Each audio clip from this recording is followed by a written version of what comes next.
Here we are in Pushkar, India. It is a little town with a lake that people come to worship at.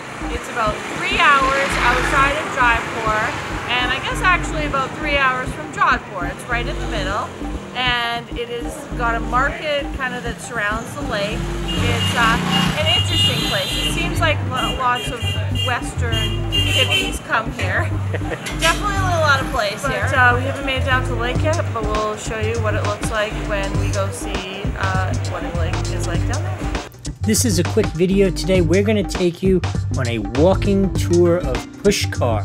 Pushkar is in Rajasthan, actually in the Amjar district, which is kind of northern Rajasthan.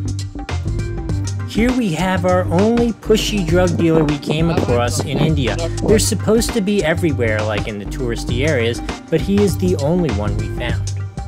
This is Pushkar Lake in front of us, which is a holy spot for both Hindus and Sikhs, but I'll tell you about that in a little bit.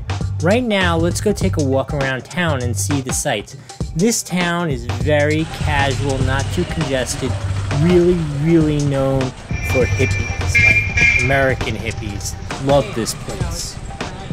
Obviously, other than hippies, it is a holy town, so there are lots and lots of very authentic religious people here on what amounts to a pilgrimage.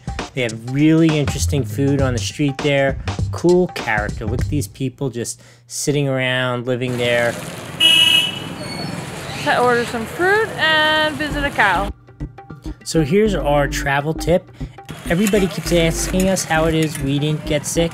This is how we didn't get sick.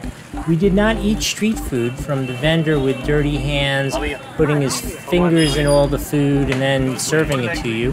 It was that simple. Just don't eat from the street vendors.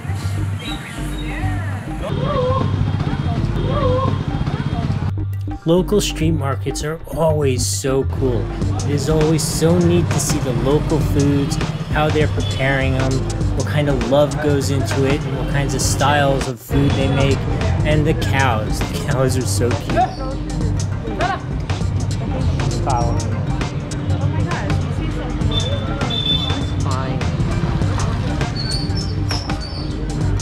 Fine. Okay, so we visited the market, we saw some hippies. Let's go down again to Pushkar Lake and we'll show you where both the Sikhs and the Hindus come to bathe. Now when we get down to the lake, you'll see there's actually lots of writing and markings on the pathway along the side of the lake. If you're going to go down to the lake past a certain part, you're required to take your shoes off. It's part of their ritual and it being clean and that kind of stuff. So beyond these lower steps in front of us, if you wanted to go further down there, you would have needed to take your shoes off. Make sure you hit that like button, especially if you're thinking about going to Pushkar, and we've showed you what to expect when you go there. It is a great stop. I wouldn't stay very long, but certainly for like half a day, it's an amazing place to see.